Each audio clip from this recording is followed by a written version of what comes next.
Indian revised version IRV Telugu 2019 వాడుక భాషా Bible నుంచి ఆదికాండం 4వ అధ్యాయం. ఆదాము తన భార్య హవ్వను కలిసినప్పుడు ఆమె గర్భం దాల్చి కయీనుకు జన్మనిచ్చింది. ఆమె యెహోవా సహాయంతో నేనొక మగబిడ్డకు జన్మనిచ్చాను అంది. తరువాత ఆమె అతని తమ్ముడు హేబేలుకు జన్మనిచ్చింది. హేబేలు గొర్రెల కాపరి, కయీను వ్యవసాయం చేసేవాడు.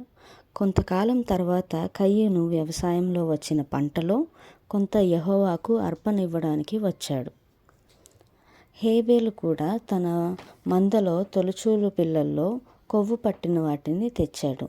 యెహోవా హేబేలును అతని అర్పణను అంగీకరించాడు. కయీనును అతని అర్పణను ఆయన అంగీకరించలేదు. కాబట్టి కయీనుకు చాలా కోపం వచ్చి అసూయతో రగిలిపోయాడు. యెహోవా కయీనుతో, ఎందుకు కోపగించుకున్నావు? ఎందుకు రుసరుసలాడుతున్నావు? నువ్వు సరైనది చేస్తే నీకు ఆమోదం లభిస్తుంది కదా. సరైనది చేయకపోతే గుమ్మంలో పాపం పొంచి ఉంటుంది. అది నిన్ను స్వాధీనపరుచుకోవాలని చూస్తుంది. అయితే నువ్వు దాన్ని అదుపులో ఉంచుకోవాలి అన్నాడు. కయీను తన తమ్ముడు హేబేలుతో మాట్లాడాడు. వాళ్ళు పొలంలో ఉన్నప్పుడు కయీను తన తమ్ముడు హేబేలు మీద దాడి చేసి అతన్ని చంపివేశాడు. అప్పుడు యెహోవా కయీనుతో, నీ తమ్ముడు హేబేలు ఎక్కడున్నాడు అన్నాడు.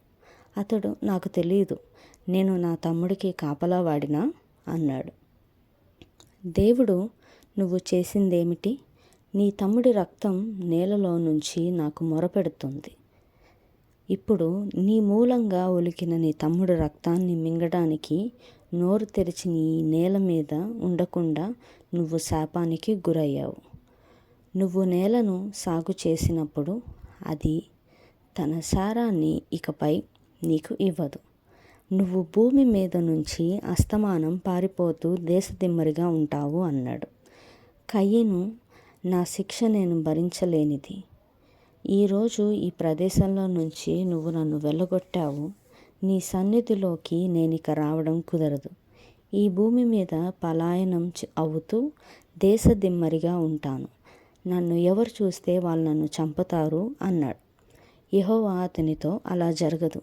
నిన్ను చూసిన వాడు ఎవడైనా నిన్ను చంపితే అతన్ని తీవ్రంగా శిక్షిస్తానని తెలియజేసేందుకు నీ మీద ఒక గుర్తు వేస్తాను. నిన్ను నేను శిక్షించిన దానికి 7 రెట్లు అలాంటి వాణ్ణి శిక్షిస్తాను అన్నాడు. అప్పుడు యెహోవా కయీను మీద ఒక గుర్తు వేశాడు. కాబట్టి కయీను యెహోవా సన్నిధిలో నుంచి బయలుదేరి వెళ్ళి ఏదెనుకు తూర్పు వైపు ఉన్న నోదు ప్రాంతంలో నివాసం ఉన్నాడు. కయీను తన భార్యను కలిసినప్పుడు ఆమె గర్భం ధరించి హానోకుకు జన్మనిచ్చింది. అతడు ఒక ఊరు కట్టించి దానికి తన కొడుకు పేర హానోకు అని పెట్టాడు. హానోకు ఈరాదుకు తండ్రి, ఈరాదు మహూయేలుకు తండ్రి, మహూయాయేలు మతూషాయేలుకు తండ్రి, మతూషాయేలు లేమేకుకు తండ్రి. లేమేకు 2 పెళ్లి చేసుకున్నాడు. వారిలో ఒక ఆమె పేరు ఆదా, రెండవ ఆమె సిలా. ఆదా యాబాలుకు జన్మనిచ్చింది. అతడు పశువుల పెంపకం చేస్తూ గుడారాల్లో నివాసం ఉండే వాళ్లకు మూల పురుషుడు. అతని తమ్ముడు యూబాలు, ఇతను తీగ వాయిద్యాలు వేణువు వాయించే వాళ్ళందరికీ మూల పురుషుడు. సిలా తుబల్కాయినుకు జన్మనిచ్చింది. అతడు రాగి ఇనుప పరికరాలు చేసేవాడు. తుబల్కాయిను చెల్లి పేరు నయామా. లేమేకు తన భార్యలతో ఇలా అన్నాడు. ఆదా, సిలా, నా మాట వినండి. లేమేకు భార్యలారా, నా మాట ఆలకించండి. నన్ను గాయపరిచినందుకు నేను ఒక మనిషిని చంపాను. కమిలిపోయేలా కొట్టినందుకు ఒక యువకుణ్ణి చంపాను. 7 అంతలు ప్రతీకారం కయీను కోసం వస్తే లేమేకు కోసం 77 రెట్లు వస్తుంది. ఆదాము మళ్ళీ తన భార్యను కలిసినప్పుడు ఆమె ఒక కొడుకును కన్నది. అతనికి షేతు అని పేరు పెట్టి, కయీను చంపిన హేబేలుకు బదులుగా దేవుడు నాకు మరొక కొడుకును ఇచ్చాడు అంది.